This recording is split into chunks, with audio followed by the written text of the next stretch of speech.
की शरण में जा, उसके लिए उन संतों के पास जा जो तत्वदर्शी हो।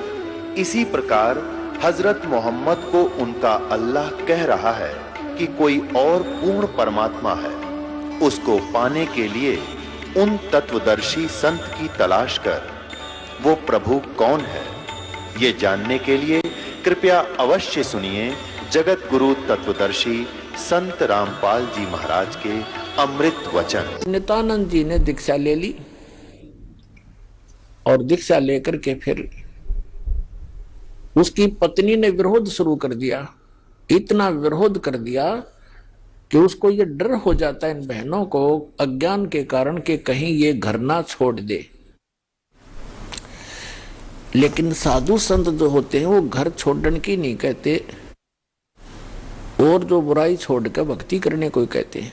लेकिन उसको जैसे भी आसपास की औरतों ने भी पट्टी पढ़ा दी, ये तो बाबा बनेगा, ये तो घर छोड़ देगा, इतनी भक्ति करता है, रोज आश्रम में जाने लग गया। तो उसने उसके गुरु जी को भी अभद्र व्यवहार कर दिया उसकी पत्नी ने। तो उसने नित्यानंद जी ने देख लिया एक दिन, तो उसने प्रार्थना की परमात्मा या तो ये मार्ग नहीं याद दिलाना था ठीक से, अपने डले ढो रहा था, कर्म फोड़ रहा था, फोड़ लेता। और हे परमात्मा भी अब बाधा बन के खड़ी होगी, या तो इसने सद्बुद्धि दो ना इसकी माटी सुंगवा लो परमात्मा, या तो इसको सद्बुद्धि दो कि ये भी मेरा साथ दे, भक्ति करे, अपना कल्याण करवा ले, और नहीं तो दाता इसने वापस ले लो, तेरी आत्मा ने, मुझे जरूरत नहीं संसार की। कुछ दिनों के बाद क्या हुआ, 5-6 महीने के अंदर ही उसकी पत्नी बीमार हुई, मृत्यु को प्राप्त होगी। उसने घर त्याग दिया। और यहाँ हरियाणा के अंदर एक जटेला जोड़ है, 4-5 गांवों की सीमा का ज्वाइंट है, इकट्ठा के वहाँ जंक्शन है। वहाँ एक बड़ा जंगल सा था, उसमें रहने लग गया। अपने आत्माओं उस समय उस नित्यानंद जी को जब ज्ञान हुआ, उसका नाम नित्यानंद रख दिया उस संत ने, नंदलाल से बदलकर, तब वो नित्यानंद नाम से प्रसिद्ध हुए। तो नित्यानंद जी ने फिर क्या कहा है कि ब्राह्मण कुल में जन्म था, मैं करता बहुत मरोड़, और गुरु गुमानी दास ने दिया कोबद गढ़ तोड़। कि मैं ब्राह्मण कुल में जन्म होने के कारण गणाभिमानी आदमी था, और गुरु गुमानी दास ने, उनके गुमानी दास नाम थे गुरु जी का, कि गुरु गुमानी दास ने यो दिया कोबद गढ़ तोड़। ये कोबद का किला था, मान बढ़ाई अहंकार, और जब तक इसका नाश नहीं होगा इतने भगवान मिला नहीं। सिर सौंप्या गुरुदेव को, सफल हुआ ये शीश, नित्यानंद इस शीश पर आप बसे जगदीश। अब क्या बताते हैं, नित्यानंद जी कहते हैं सिर सौंपया गुरुदेव को और सफल हुआ ये शीश, नित्यानंद इस शीश पर आप बसे जगदीश। अब सिर कैसे सौंपना होता है कि गुरु जी की आज्ञा का पालन करें। आप गुरु पद पर जो होते हैं उनको पता होता है, परमात्मा कहते हैं बहुत प्यारा बालक माँ का। माता को अपना बच्चा बेटा या बेटी बहुत प्रिय होती है। कहावत है कि पिता से 100 गुना प्रिय ममता अपने बालक में माता को होती है, और माता से भी 100 गुना ममता प्रिय गुरु को अपना शिष्य या शिष्या होती है। तो अंदाजा लगा लेना कि गुरु जी आपके कितने हितैषी होते हैं। तो गुरु जी की आज्ञा का पालन करें। पहली भक्ति मार्ग का प्रथम एक ये मंत्र नोट कर ले, भाई जो गुरु बचन पे डट गे रकट गे फंद 84 के। भाई जो गुरु बचन पे डट गे कट गे फंद 84 के, कट गे फंद 84 के, रकट गे फंद 84 के। भाई जो गुरु बचन पे डट गे रकट गे। वस्तु मिली ठोर की ठोड़, मिट गई मन पापी की दौड़। वस्तु मिली ठोर की ठोड़, मिट गई मन पापी की दौड़। भरम मिटे मथुरा काशी के, भरम मिटे मथुरा काशी के। भाई जो गुरु वचन पे डट गए, कट गए फंद 84 के, कट गए फंद 84 के, रे कट गए। ये एक कवि का बनाया हुआ गान है। इसमें भी बहुत प्रेरणा है कि जो गुरु जी के वचन पर स्थिर हो जाते हैं, गुरु जी की आज्ञा का पालन करते हैं, उनके ये 84 लाख योनियों में दुख पाने के ये संकट समाप्त हो जाते हैं। अब कैसे गुरु की आज्ञा का पालन करना है? सिर सौंप्या गुरुदेव को, सफल होया ये शीश। नितानंद इस शीश पर, आप बसे जगदीश। सिर कैसे सौंपना होता है? सिर काटना नहीं, गुरु जी के आज्ञा का पालन करना ही सिर सौंपना होता। एक गुरुजी थे, उनके 4-5 शिष्य थे, आश्रम में रहते थे। रोज ही प्रतिदिन शिक्षा यही दी जाती है। प्रत्येक गुरु जो होते हैं ये 5-4 फार्मूले पक्के सिखाता है गुरु को, चेलों को, और ये ही कारगर होते हैं। अब जैसे कोई भी भांग बोता है खेत में, तो वो भी खेत को संवारने के तरीके सारे बता देगा, लेकिन बीज गलत है तो वो सारे तरीके गलत हो गए। बीज ना था, गेहूं बो दिए, भांग। ये तो बाद में बताऊंगा, लेकिन जो प्रसंग चल रहा है उसी को आगे बढ़ाते हैं। एक गुरुजी थे और वो अपने शिष्यों को शिक्षा देते ही रहते हैं, जैसे प्रतिदिन सत्संग के माध्यम से या वैसे भी टिप्पणी करते हैं, बैठते हैं जब बच्चे, अच्छी शिक्षा देते हैं। एक दिन गुरुजी ने कहा कि देखो भाई, जो गुरुजी की आज्ञा पालन नहीं करते बच्चों, वो कभी सफल नहीं होते, उनको घोर पाप लगता है, उनकी भक्ति नाश हो जाती है। सब शिष्य बैठे हैं, गुरुजी आसन पर बैठे हैं, वो वहां बैठे बैठे सुन रहे हैं। जी गुरुजी बिल्कुल सही है।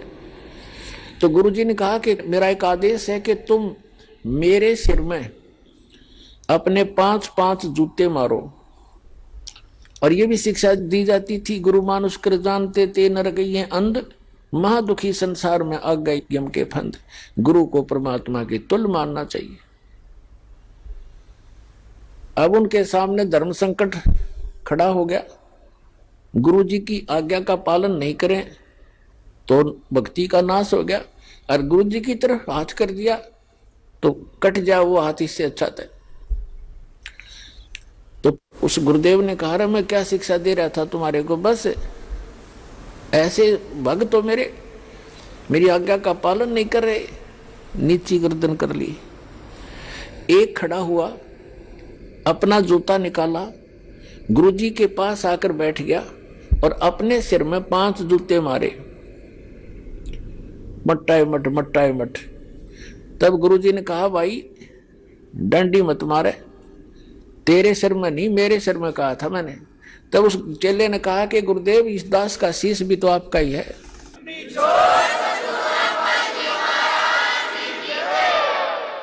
क्या इसको आप दूसरा मानते हैं? तो यहां गुरुजी बोल नहीं सके। तो वो यही चाहते थे कि इनको कितना विवेक है। तो पुण्यात्माओं, इस भक्ति मार्ग के अंदर गुरु जी का मुख्य अभिनय होता है, और शिष्य का भी उसके साथ साथ पैरेलल इतना ही सूरवीरता से उसमें चलना होता है, तभी सफलता मिलती है। अब उसके बारे में आपको बताते हैं, गुरु की जी के साथ कैसे रहे, कैसे बोले, कैसे बतलावे, कैसा व्यवहार करे निष्कपट भाव से। दंडवतम गोविंद गुरु बंधु अविजन सोए, पहले वे प्रणाम तिन नमो जो आगे होए। गुरु को कीजय दंडवतम कोटि कोटि प्रणाम, कीट न जाने भृंग को, यो गुरु कर ले आप समान। गुरु गोविंद कर जानियो रहियो शब्द समाए, नले तो दंडवत बंद की नहीं पल पल ध्यान लगावे। गुरु मानुष कर जानते ते नर कहिए अंध, महा दुखी संसार में फिर आगे काल के फंद।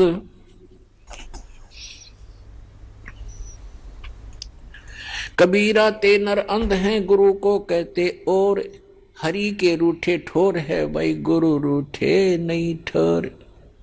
गुरु गोविंद दोनों खड़े काके लागू पाए, बलिहारी गुरु अपना जिन गोविंद दियो मिलाए। अपने आत्माओं कितना महत्व है सच्चे सतगुरु का, कि जैसे उदाहरण आपको बहुत बार दिया है, जिस व्यक्ति के ऊपर आपदाएं आती हैं वो स्वयं स्वीकार करता है और कहता है कि मेरा राम रूठ गया, मेरा भगवान रुष्ट हो गया, आज मेरे ऊपर दुख पर दुख आ रहे हैं। और जिसके घर सुख होता है उसको अन्य आम व्यक्ति ही कहते हैं इसका राम राज्य है भाई, इसका भगवान प्रसन्न है इसके ऊपर। तो पुण्यात्माओं, पुण्यों से सुख होता है, पाप कर्मों से दुख होता है। जिनके पुण्य समाप्त हो गए तो उनका राम रूठ गया, उनका भगवान रुष्ट हो गया, उन पर दुख प्रारंभ हो गए। तो जैसे आप खेत में कहीं मजदूरी करने जा रहे हो या कहीं पर भी आप एकांत स्थान पर कोई मटका पानी का भर के ले गए और सारा दिन पीते रहे, जब तक पानी चला तो नो प्रॉब्लम, और पानी जल खत्म हुआ तो हुई प्रॉब्लम, प्यासे मर जाओगे। पुनः उसको नहीं भरा तो कहां जाओगे? हैंड पंप पर गए, कुएं पर गए। हम यहां हैंड पंप लेकर चलेंगे जिससे एक सटीक उदाहरण बन जाता है। एक तरफ तो हैंड पंप पर गए, मटका भर लिया, फिर आपत्ति समाप्त। जो आपत्ति आई थी जल के अभाव से वो ठीक होगी, वो बला टली। ऐसे ही जो पुण्यों के अभाव से आप पर आपत्तियां आ रही हैं, तो यही फिर राम नाम के पुण्यों का घड़ा फिर भर देंगे। कहां से? गुरु रूपी हैंड पंप पर जाना पड़ेगा अपने। तो ये समझ लिए गुरु जी हैंड पंप है और एक मटके में जल रखा है। एक तरफ हैंडपंप खड़ा है, नल है पानी का, एक तरफ मटके में जल भरा है।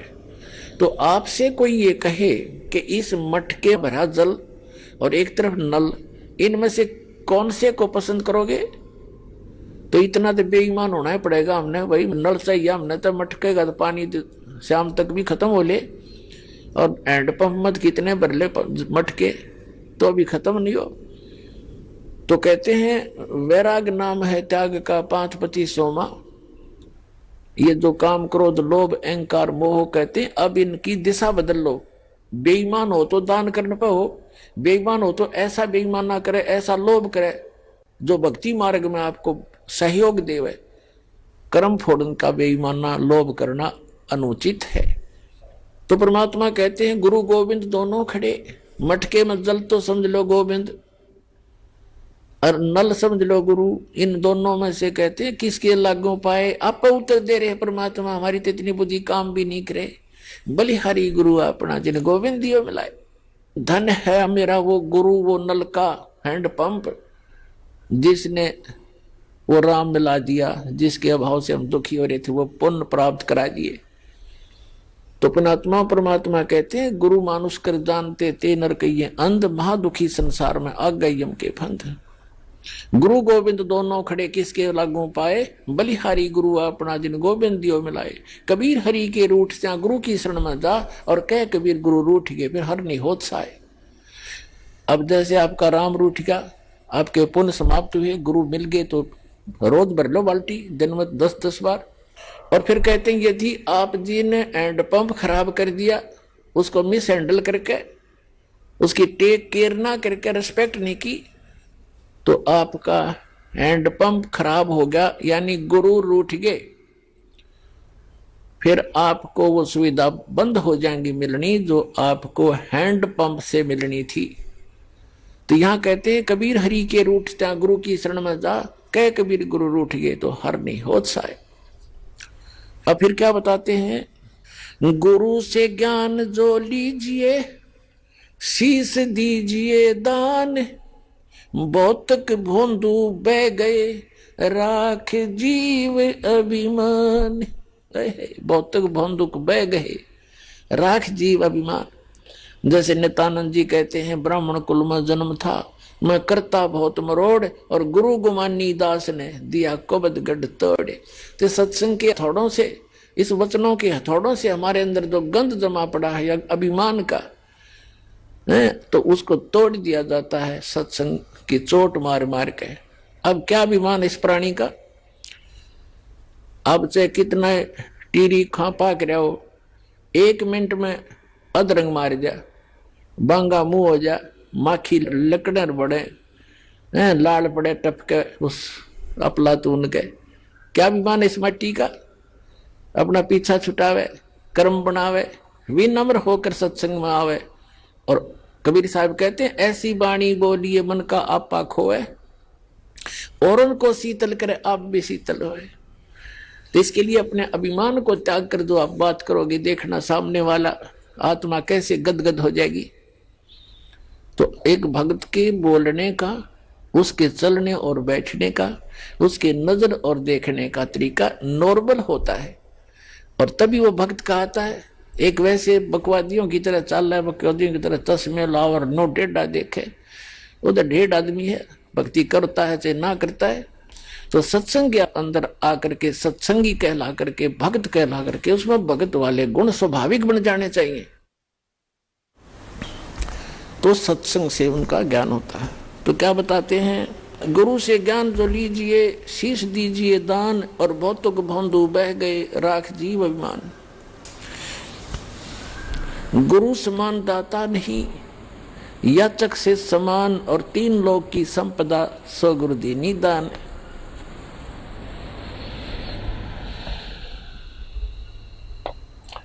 फिर क्या बताते हैं कि कबीर तन मन दिया तो भला किया, सिर का दासी भार, और जय कभू ये कह दिया कि मैंने दे दिया तो बहुत सहेगा मार। परमात्मा यहाँ तक कहते हैं जैसे, क्योंकि इस काल ने तो आपका भक्ति नाश कराना है, और आपने परमात्मा के इस ज्ञान से अपना इसको सुरक्षित रखना है।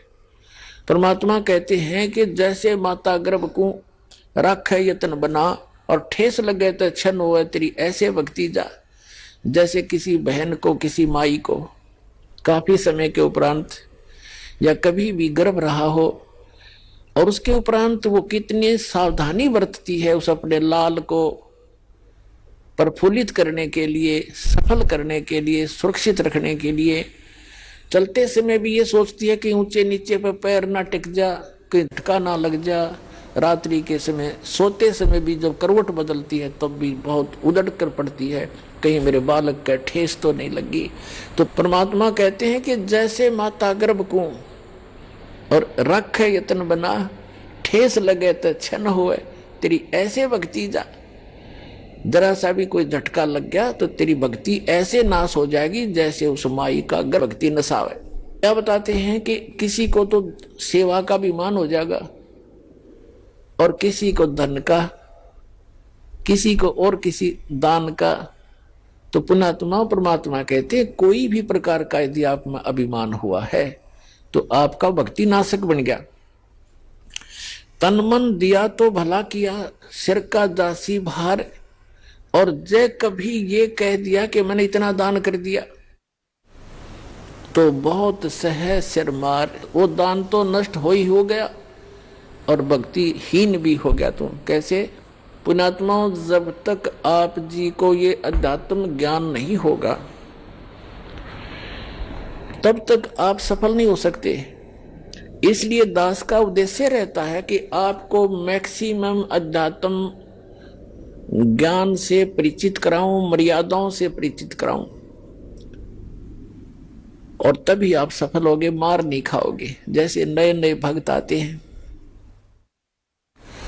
वो क्या कहते हैं, जैसे उनको दान धर्म करने के लिए प्रेरित किया जाता है जो उनके हित में होता है।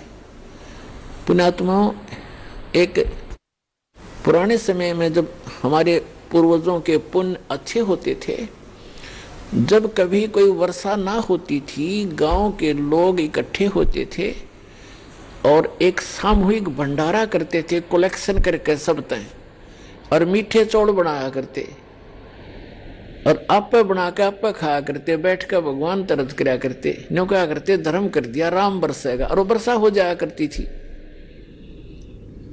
अपने आत्माओं एक मीठे चौड़ों तो जो वर्षा हो जाया करती है, तो यहां तो अमृत बरसा देगा भगवान। कितना गजब का भंडारा हो रहा है।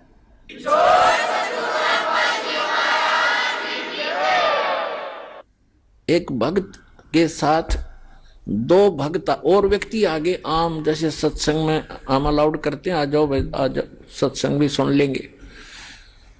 तो उन्होंने देखा यहां जहां भी सत्संग हमारा चल रहा है कि क्या करते हैं, गरम गरम चाय की टैंकी भरी है और गर्मियों के दिन में कहीं नींबुओं के टोकरी की टोकरी भरी है, चीनी की बोरी खोल रखी है, और भगत काटे नींबू बिलाओ, पानी बनाओ, सिकंजी गुट गुट पियो, कोई खाना खा रहा है, कोई दूध पी रहा है, कहीं हलवा मिल रहा है।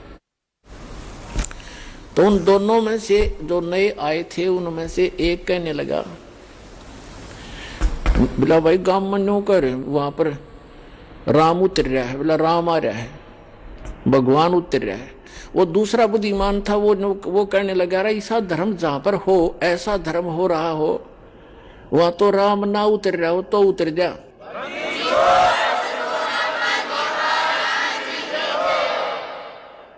ऐसा धर्म यहां देखा मैंने, जो पुण्य यहां हो रहा है, कितने भंडारे चल रहे हैं, कोई चवन्नी तक कोई लेता नहीं, कितना खाओ कितना पियो। तो पुण्यात्माओं, तो धर्म के लिए आपको प्रेरित किया जाता है। ये विधिवत साधना है, शास्त्र अनुकूल साधना है।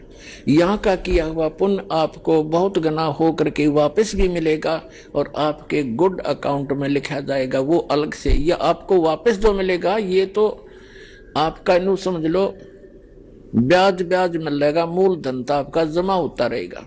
ये ऐसे जान लेना।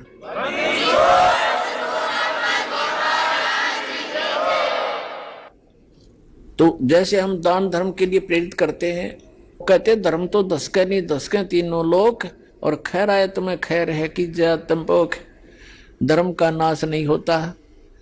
पुण्यात्माओं, एक दिन ये तीनों लोकों का भी नाश होगा, लेकिन आपका किया हुआ पुण्य वो कभी नाश नहीं होगा, आपके साथ सदा बना रहेगा। कहते धर्म तो धसके नहीं, धसके माने धर्म का नाश नहीं होता, तो धसके तीनों लोग और खैरायत में खैर है। खैरायत माने दान करण में ही आपकी खैर है, सुरक्षा है। और कीजिए आत्म पोख। अब यहाँ कोई भी भक्त आता है, खाना खाने नहीं आता, वो तो परमात्मा की महिमा सुनने आता है।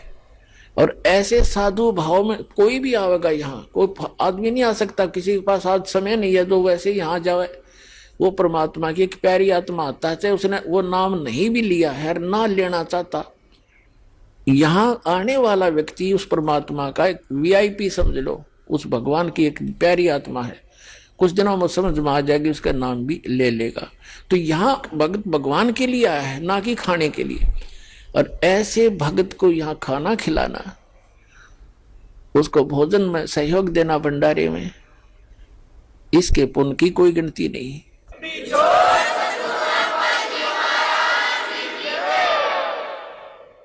अब क्या प्रसंग चल रहा है कि जैसे कई भक्तों को प्रेरणा दी जाती है कि भाई आप जोत बोलो हवन के लिए। देखो पुण्यात्मा, हमारे कई प्रकार के पाप हमने इकट्ठे कर रखे हैं। जैसे एक दास ने एक वाणी बोली थी भगवान की कि मानत नामन मोरा साधो, मानत नामन मोरा रे। और बार बार मैं ये समझाऊं, जग में जीवन थोड़ा रे। फिर क्या बताते हैं कि शरण पड़े को गुरु संभाले, जान का बालक भोरा रे। और कह कबीर तुम चरण चित राखो, जो सुई में डोरा रे।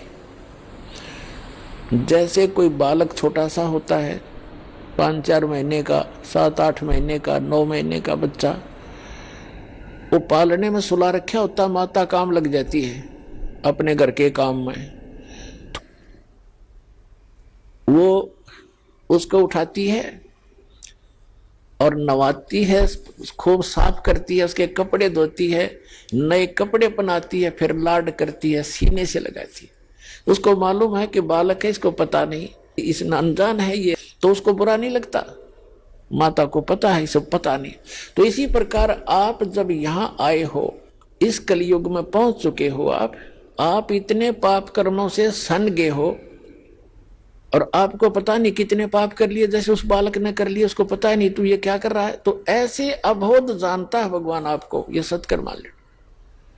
फिर परमात्मा कहते हैं कि शरण पड़े को गुरु संभाले और जान का बालक भोला रे। और आपका क्या फर्ज बताया परमात्मा ने, आपका क्या करते हो बताया है कि कहे कबीर तुम चरण चित राखो जो सोई में डोरा रे। आप अपने गुरुदेव के प्रति इतना लगाव बनाकर रखना अटूट, जैसे सुई के अंदर धागा डाल दिया जाता है और नीचे गांठ लगा दी जाए तो वो सुई के साथ लटकता ही रहता है। कहते हैं कहे कबीर तुम चरण चित राखो, उस अपने गुरु जी के चरणों में ऐसे चित राखो जो सुई में डोरा रे, यानी अखंड लगाव बनाए रखना।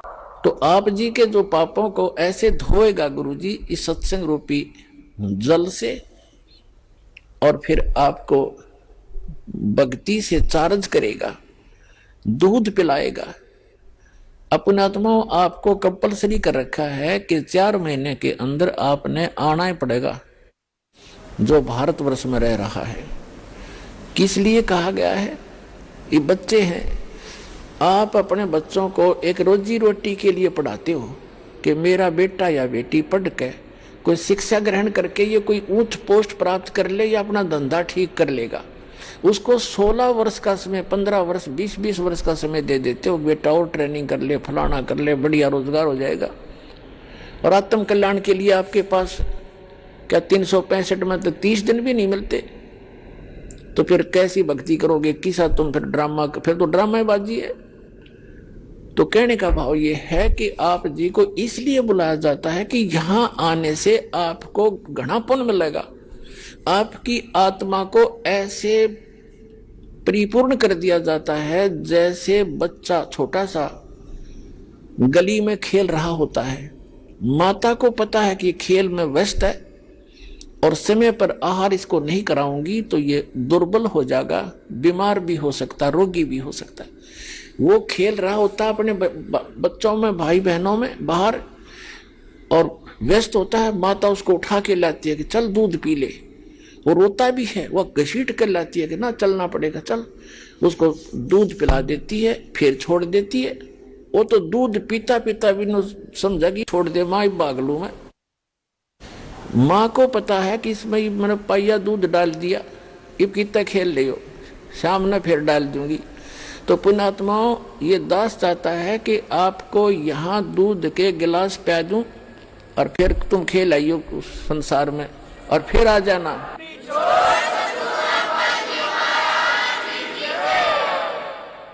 ताकि आपकी आत्मा दुर्बल ना हो और आप जल्दी युवा हो जाओ। जैसे माता पिता देखना चाहता है मेरे बेटा बेटी जल्दी युवा हो जाए, स्वस्थ रहें। दास के आप बेटा बेटी हो, आत्मा के पिता गुरु होते हैं और शरीर के पिता माता पिता अन्य होते हैं। तो दास उस दृष्टिकोण से है, जैसे आपको बताया था कि बालक प्यारा बहुत ही माँ का, उनसे बढ़कर शेष गुरुओं का। तो आप जी गुरु जी को जो बच्चे होते हैं, शिष्य होते हैं, वो माँ से भी कई गुना 100 गुना अधिक प्यारे होते हैं। इसलिए आपको बार बार बुलाया जाता है। संत मिलन को चालिए तजमाया अभिमान, और जो जो कदम आगे रखे ओ है यज्ञ समान। तो कितना परिपूर्ण हो रहे हो आप, और आप कितने भूखे हो, कितने खाली हो चुके हो, इतना पुण्य कराया जाएगा आपसे यहाँ पर। और जब जाके आपकी स्थिति ऊपर उभरेगी, इतना माइनस हो गया आपके पुण्य, पाप इतने बढ़ गए। अब क्या बताते हैं कि परमात्मा क्या कहते हैं कि जैसे भक्तिहीन प्राणी जो होता है आपको कितना त्याग किया जाएगा, पर परमात्मा कहते हैं कि आपको एक श्वास उस श्वास का ऐसा मंत्र दिया जाएगा सतनाम, जिसके एक ही सिमरण की इतनी कमाई बनेगी आपकी। कहते हैं सतनाम तराजू के एक पालड़े में, और पृथ्वी लोक, स्वर्ग लोक और पाताल लोक, ये तीनों लोक तो पासेंग रख दे, जो सौदे में नहीं है।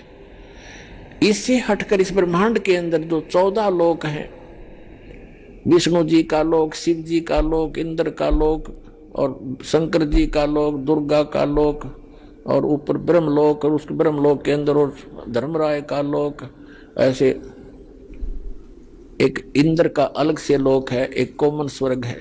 इस तरह के 14 लोक चढ़ा दे, और एक श्वास उस श्वास के सतनाम की परम संत से दीक्षा लेकर के सिमरण की कीमत एक पालड़े में रख दे, और 3 लोक पासंग रख दे। कहते तो ना तुले तुलाया राम रंग होरी हो, सतनाम पालड़ रंग होरी हो, 14 लोक चढ़ावे राम रंग होरी हो, 3 लोक पासंग धरे रंग होरी हो, तो ना तुले तुलाया राम रंग होरी हो। होरी माने खुशी, कि अब खुशी मनाओ तुम, ये झूठी होली मनाओ लाल पीड़े मुंह करके, वो नहीं, अब होगी असली खुशी, अब असली होरी। एक सतनाम की कीमत आपको कितनी मिलेगी? तो कहने का भाव ये है कि जैसे भक्तों से कहा जाता है कि आप जी ऐसे करो ऐसे करो, ये क्रियाएं बताई जाती हैं, तो स्टूडेंट को, विद्यार्थी को टीचर बताया करता है, ये होमवर्क, ये क्लास वर्क। तो कई अनजान भक्त कहते हैं मैंने जोत भी चढ़ा दी, 6 महीने हो गए, नाम भी ले रखा है, और मुझे कोई विशेष लाभ नहीं मिलता, पाठ भी करा लिया। तो कई तो ऐसे होते हैं कि मुझे कोई लाभ नहीं हो रहा, मैं तो नाम त्याग दिया या त्याग दूंगा। तो पुण्यात्माओं, अध्यात्म ज्ञानहीन प्राणी ही ऐसे विचार रखता है। इसलिए दास की कोशिश रहती है प्रत्येक सत्संग में कि कोई ना कोई ऐसा टॉपिक क्लियर करूं जिससे आपकी शंका समाप्त हो। आप ये सोचना, जैसे सर्दी के मौसम में दिसंबर और जनवरी, ये हरियाणा प्रदेश सर्दी खूब जोर की गिरती है, और उस समय आप जी ने कोई स्वेटर पहन रखी है, और आप ये कहते हो कि मैंने स्वेटर भी पहन रखी है, कपड़े भी मोटे पहन रखे हैं, और फिर भी मुझे ठंड लग रही है। तो पुण्यात्माओं, समझदार व्यक्ति क्या करेगा? क्या वो समझदार होगा? न्यू कह उस स्वेटर ने भी उतार दे कि क्या फायदा हुआ इससे, मुझे कोई लाभ नहीं हो रहा, कपड़े भी निकाल दे। ये तो बौड़ी बूझ करेगा इस बात ने, ये सिर्फ जो कति मूर्ख होगा। समझदार व्यक्ति क्या करेगा? स्वेटर आपने डाल रखी है, स्वेटर की जितनी क्षमता है उसने उतना बचाव आपका सर्दी से कर रखा है, उसके लिए यूं नहीं कि उसने निकाल के धर दे और कपड़े भी उतार दे, क्या लाभ हुआ? वो तो महामूर्ख होगा। तो उसके लिए उसका तरीका ये है कि जर्सी और पहने, और उससे भी ना सर्दी, फिर भी ठंड लगे तो काम बड़ोड है। तो पुण्यात्माओं, धर्म से ही दुख दूर होंगे, भक्ति से ही। भक्ति में सारी चीज इंक्लूड है, दान भी, सिमरण भी, नित्य नियम भी, मर्यादा भी। और जैसा भी आप दान धर्म कर रहे हो, यूं समझ ले आपने स्वेटर पहन ली, और उस स्वेटर उतारने से कोई लाभ नहीं होगा, और बढ़ाना पड़ेगा। आप जर्सी और पहन लो, और जुराब अच्छी मजबूत पहन लो, यानी धर्म को बढ़ावे, घटन नहीं दे। भक्ति बढ़ानी चाहिए, घटनी नहीं चाहिए, तभी आपको सफलता होगी। तो पुण्यात्माओं, आपका सौभाग्य है, आपको यथार्थ भक्ति मार्ग सुनने को मिला, और ये वो शुभ दिन है, आज के दिन दास का ये अध्यात्म जन्म हुआ था।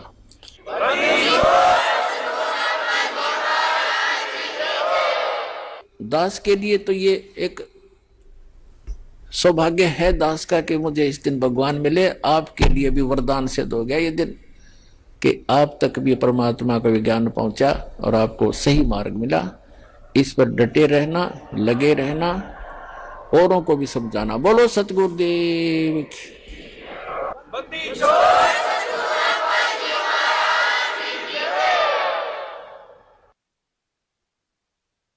परम पिता परमात्मा पूर्ण ब्रह्म सारी सृष्टि के रचनहार कुल मालिक कबीर परमेश्वर जी की असीम रजा से आप सभी पुण्यात्माएं सत्संग श्रवण करने के लिए उपस्थित हुए।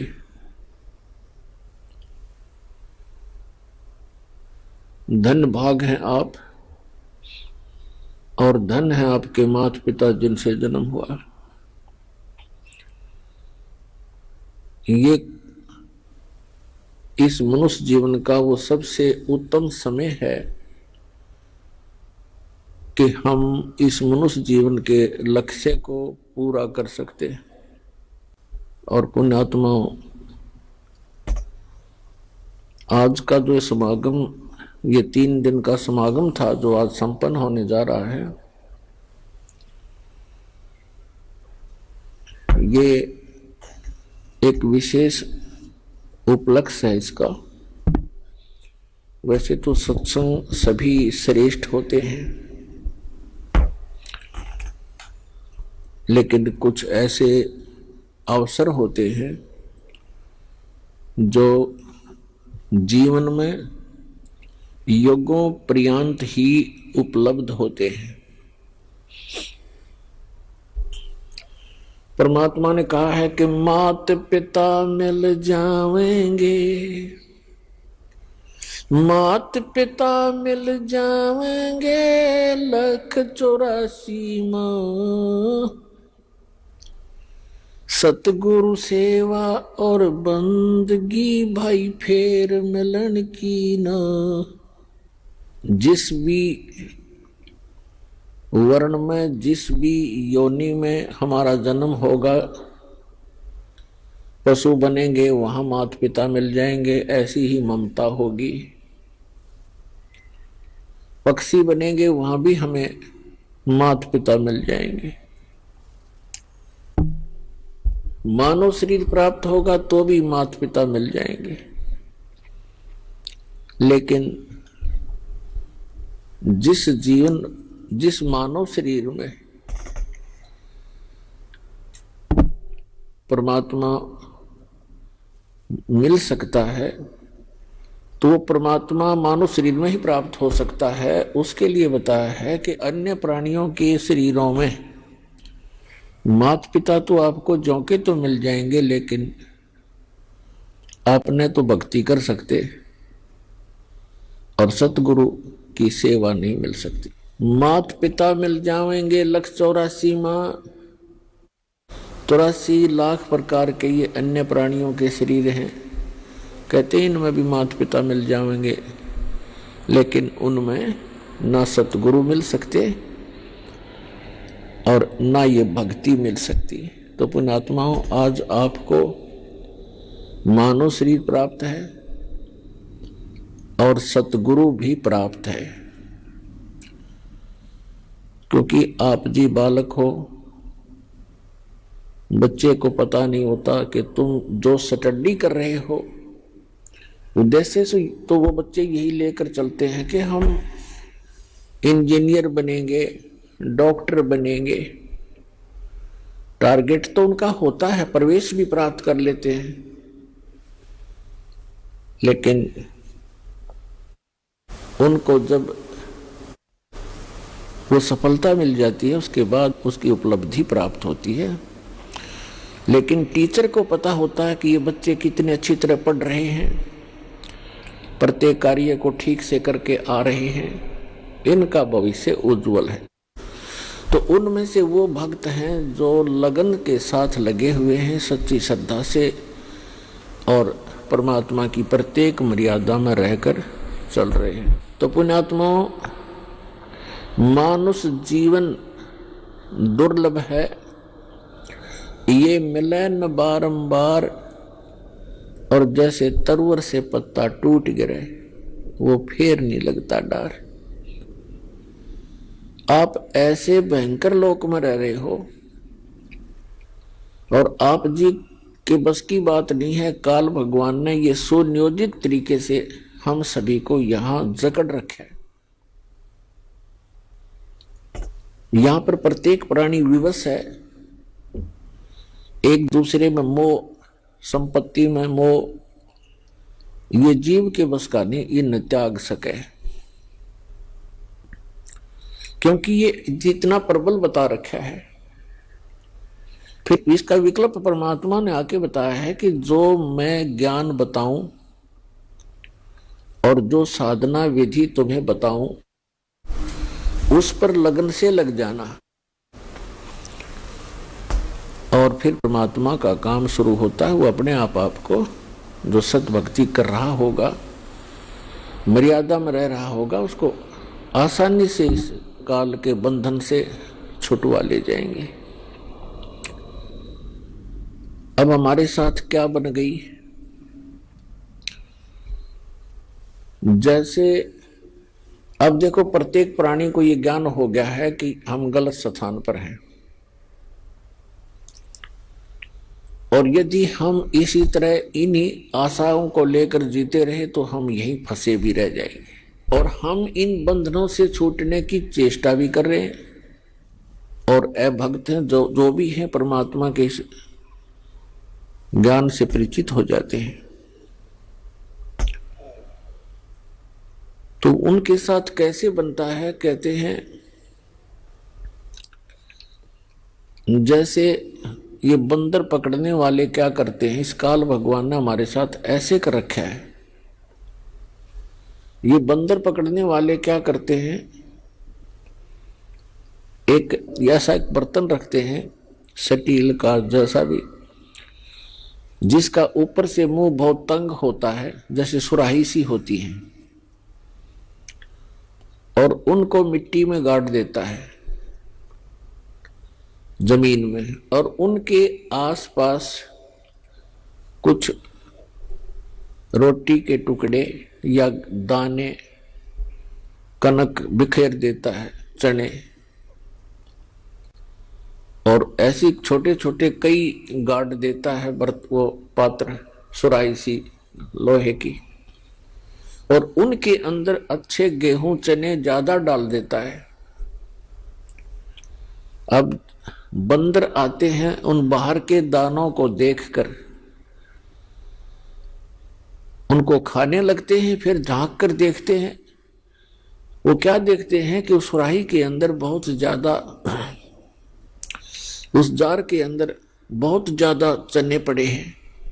वो उसमें हाथ घुसोड़ के और मुट्ठी भर लेता है, और मुट्ठी भर के फिर वो भागने की सोचता है कि अच्छा माल मिल गया, भाग लूं। अब वो मुट्ठी भरने के बाद वो मुट्ठी अड़ जाती है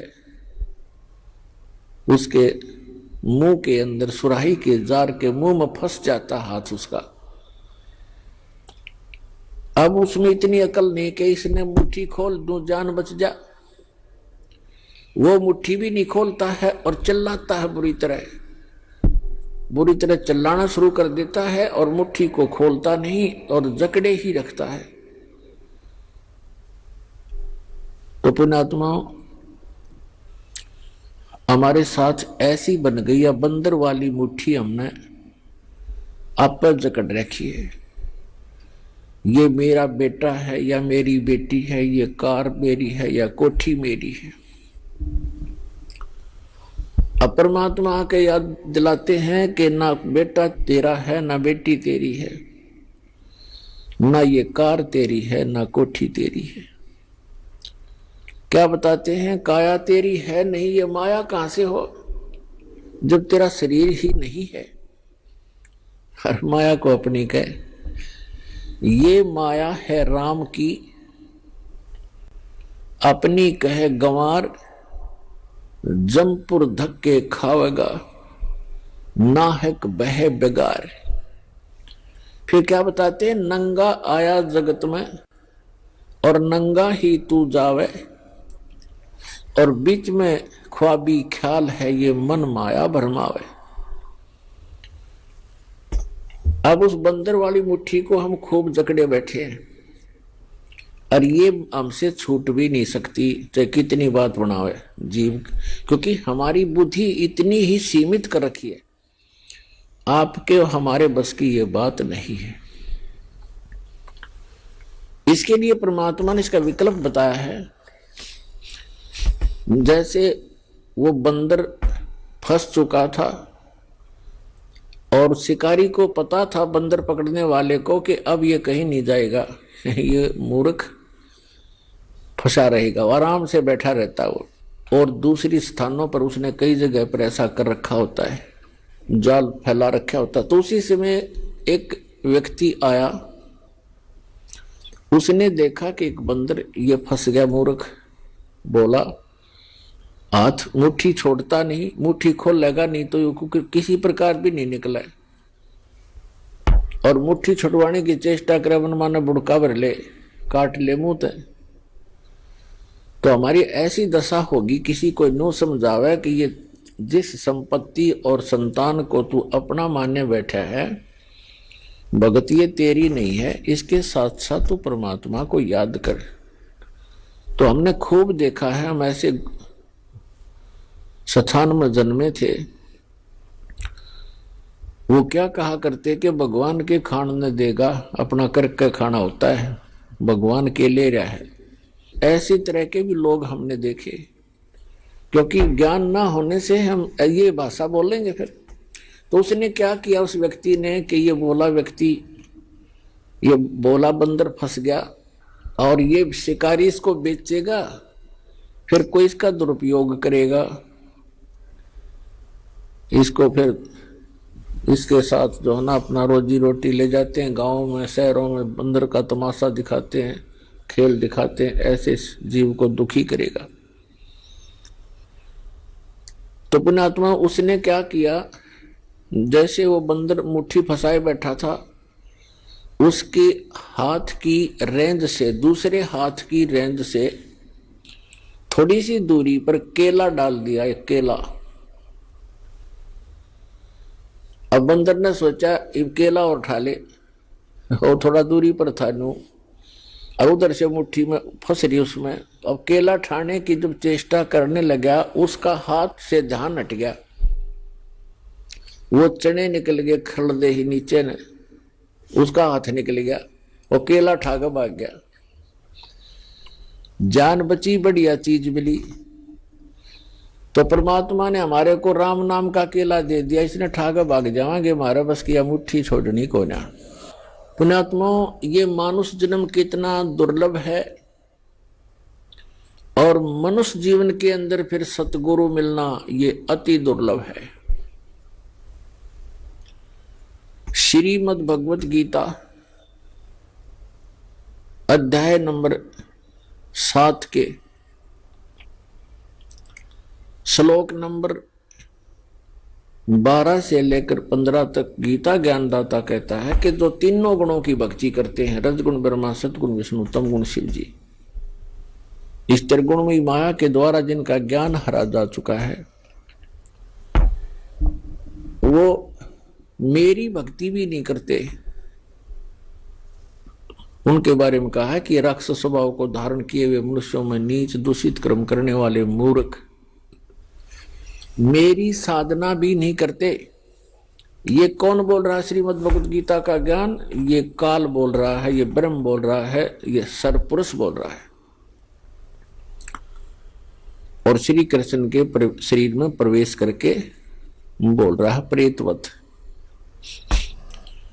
फिर ये कहता है 7वें अध्याय के 16 से लेकर 16, 17, 18 3 श्लोकों में कहता है जो मेरी भक्ति करते हैं वो 4 प्रकार के होते हैं, अर्थार्थी, आर्थ, जिज्ञासु और ज्ञानी। अर्थार्थी तो वो होते हैं जो धन लाभ के लिए अनुष्ठान करते हैं, धार्मिक अनुष्ठान। तो जो ब्रह्म साधना है, इन 4 प्रकार के ब्रह्म साधना करते हैं, वो धार्मिक अनुष्ठान जो करते हैं वो वेदों के मंत्रों से ही करते हैं, वो किसी अन्य ग्रंथ का सहयोग नहीं लेते। वो जैसे जय गणेश देवा कहते, इस तरह की आरती वो नहीं करते। जो ब्रह्म साधक हैं वो 4 प्रकार के हैं, उनमें से अर्थार्थी और आर्थ और जिज्ञासु, ये वेदों पर विश्वास करने वाले होते हैं। और चौथा ज्ञानी। अर्थार्थी तो ये है जो हर धन लाभ के लिए कोई अनुष्ठान करता है तो वेदों के मंत्रों से ही करता कराता है। ऐसे ही आर्थ जो संकट निवारण के लिए भी वेद मंत्रों को ही आधार मानता है, उन्हीं के आधार से अनुष्ठान करता है। जिज्ञासु वो होता है जो भगवान के लिए घर से निकलता है, जैसे भी उनको संत मिलते हैं उनसे ज्ञान ग्रहण करके स्वयं वक्ता पाक जाता है, अपना जीवन नाश कर जाता है। ये तीनों व्यर्थ कर दिए। चौथा जो बताया ज्ञानी, ज्ञानी उसे कहते हैं जिसको ये पता लग गया कि मनुष्य जीवन बार बार नहीं मिलेगा और मनुष्य जीवन का मूल उद्देश्य है आत्म कल्याण करवाना और मोक्ष प्राप्ति करना। और उनको ये भी ज्ञान हो जाता है कि मोक्ष प्राप्ति केवल समर्थ भगवान, उस कंप्लीट गॉड अल्लाहु अकबर की भक्ति करने से ही संभव है, अन्य देवताओं की पूजा से नहीं। तो गीता ज्ञानदाता कहता है कि वो ज्ञानी जो हैं वो मुझे अच्छे लगते हैं, उनको मैं अच्छा लगता हूं, प्रिय हैं, क्योंकि वो मेरी भक्ति करते हैं ब्रह्म की, वो अन्य देवता में आस्था नहीं रखते। लेकिन फिर 7वें अध्याय के 18वें श्लोक में कहा है ये ज्ञानी आत्मा जिन्होंने ये सोच लिया कि मनुष्य जीवन बार बार नहीं मिलता, मोक्ष हुआ तो सफलता है इस मनुष्य जीवन की, अन्यथा नहीं है। और उनको ये भी ज्ञान हो गया कि मनुष्य जीवन बार बार नहीं मिलता और मोक्ष के लिए केवल पूर्ण परमात्मा की भक्ति ही करनी होती है, अन्य की नहीं। तो इसमें क्या बताया है कि इन चौथी प्रकार के जो ज्ञानी हैं इनको चौथे अध्याय के 32 और 34 में वर्णित वो तत्वदर्शी संत ना मिलने से। आइए अब हम उन श्रद्धालुओं के अनुभव जानते हैं जो जगत गुरु तत्वदर्शी संत रामपाल जी महाराज जी से दीक्षा प्राप्त कर चुके हैं तथा उनके द्वारा बताए गए भक्ति मार्ग पर चल रहे हैं। नमस्कार जी। नमस्कार। क्या नाम है बहन जी आपका? ज्योति जांगीड़। ज्योति जी, आप कहाँ से आई हैं? जिला जयपुर, राजस्थान। संत रामपाल जी महाराज से नाम दीक्षा आपने कब ली? मार्च 2013 को। संत रामपाल जी महाराज से नाम दीक्षा लेने से पहले क्या आप कोई भक्ति साधना भी करती थी? जी हाँ, मैं हिंदू धर्म में जो भी साधना हुआ करती थी वही सब किया करती थी। नवरात्रि के व्रत रखा करती थी, श्री कृष्ण जन्माष्टमी की व्रत रखा करती थी, 16 सोमवार के व्रत किया करती थी और श्याम जी में मेरी बहुत श्रद्धा थी। तो फिर संत रामपाल जी महाराज की शरण में आप कैसे आई? संत रामपाल जी महाराज की शरण में आने का सबसे बड़ा कारण, मुझे एक भयंकर रोग था। मुझे 2013 में टाइफाइड हो गया था। इसके बाद फेफड़े खराब हो गए थे, लंग्स खराब हो गए थे, रोग ज़्यादा बढ़ गया और मैंने डॉक्टर्स के पास सलाह ली। डॉक्टर्स ने बताया कि अब इसका इलाज नहीं होगा, क्योंकि मैंने एक ही डॉक्टर से नहीं, मैंने जयपुर के पूरे हॉस्पिटल्स में दिखाया था, चेकअप कराया, लेकिन मुझे कोई आराम नहीं मिला। अंत में मुझे कह दिया गया कि ये लास्ट स्टेज पर है, इसे ले जाओ, इसका कुछ नहीं हो सकता। संत रामपाल जी महाराज की शरण में मेरे आने का यही कारण था कि मैं बहुत ही बीमार थी। जब मृत्यु शैया पे थी तो मेरे पेरेंट्स मुझे यहाँ अपने घर लेके आ गए। यहाँ लाने के बाद मुझे ज्ञान गंगा पुस्तक मिली, जो कि मेरे पेरेंट्स पहले से ही सत्संग देखा करते थे, ज्ञान गंगा पुस्तक पढ़ा भी करते थे। मुझे बताया कि तुम भी ये किताब पढ़ो, आपको पढ़ने से लाभ हो सकता है, इंटरव्यू सुनो और सत्संग देखा करो। तो मैंने भी संत रामपाल जी महाराज की सत्संग आता था वो मैं देखा करती थी और मैंने ज्ञान गंगा पुस्तक पूरी पढ़ी। इसके बाद मैंने संत रामपाल जी महाराज से नाम दीक्षा ली। संत रामपाल जी महाराज से नाम दीक्षा लेने के बाद क्या आपको कोई लाभ भी प्राप्त हुए? हाँ, लाभ मिले। मुझे टाइफाइड हो गया था, टाइफाइड बिगड़ते बिगड़ते बढ़ गया। इसके बाद मैंने देशी दवाइयाँ भी खाई, और झाड़ फूंक भी करवाया, लेकिन मुझे कोई आराम नहीं मिला। उसके बाद सभी हॉस्पिटल्स में धीरे धीरे मैंने दिखाया, एक के बाद एक हॉस्पिटल में बदलती गई, लेकिन मुझे कोई आराम नहीं मिला। मेरे फेफड़े खराब हो गए थे, वो गंभीर होता चला गया। इसके बाद मेरे पति से कह दिया गया कि इसे ले जाओ, यहाँ इसका कोई इलाज नहीं होगा। इसके बाद मुझे मेरे पेरेंट्स यहाँ अपने साथ लेके आए। मैं बरवाला गई और वहाँ से मैंने नाम दीक्षा ली। संत रामपाल जी महाराज से नाम दीक्षा लेने के पश्चात 3 महीने में मैं पूर्ण स्वस्थ हो चुकी थी, और जहाँ मैं एक गिलास जूस भी नहीं पी सकती थी, फल भी नहीं खा सकती थी, वहाँ पर मैं अच्छी तरह से खाना खाने लगी। मैं 3 समय भरपेट खाना खाने लगी और कुछ ही दिनों में मेरी हालत बिल्कुल स्वस्थ हो गई थी। चूँकि डॉक्टरों ने बता दिया था कि यह ठीक नहीं होने वाली है, दोनों लंग्स मेरे खराब हो चुके थे, बावजूद इसके मैंने संत रामपाल जी महाराज से नाम दीक्षा लेने के पश्चात उस मंत्र में इतनी शक्ति थी कि मैं पूर्ण स्वस्थ हो गई। जबकि सब हैरान थे, मेरे रिश्तेदार, मेरे घर वाले सब हैरान हो गए कि इसको इतना बड़ा लाभ कैसे मिल गया, ये तो मृत्युशैया पे थी, इसकी तो मौत होने वाली थी। तो ये सबसे बड़ा चमत्कार हुआ। और इसके अलावा मेरे हस्बैंड, जिनको शराब पीने की आदत थी, संत रामपाल जी महाराज से नाम दीक्षा लेने के पश्चात मेरे हस्बैंड की जो शराब पीने की लत थी वो छूट गई, और हमारे दोनों के बीच अनबन रहा करती थी वो भी समाप्त हो चुकी थी।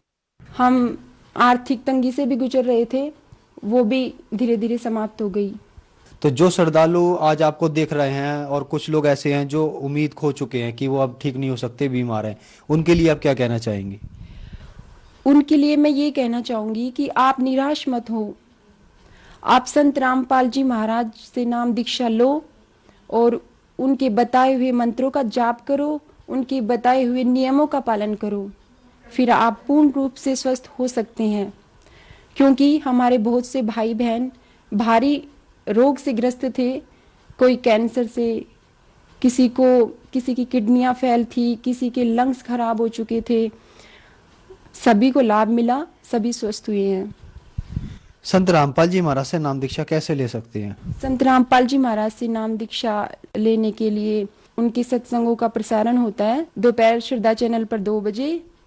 नीचे येलो बार पर उनके कुछ कॉन्टेक्ट नंबर होते हैं जो आश्रम के होते हैं, उन पर कॉन्टेक्ट कीजिए और नजदीकी नामदान केंद्र से संपर्क करो और नाम दीक्षा लो, अपना कल्याण कराओ।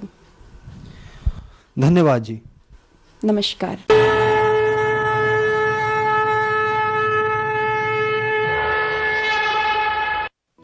आप सुन रहे थे जगत गुरु तत्वदर्शी संत रामपाल जी महाराज के मंगल प्रवचन। अधिक जानकारी के लिए संपर्क करें 8222880541 8222880542 8222880543 8222880544 हमारी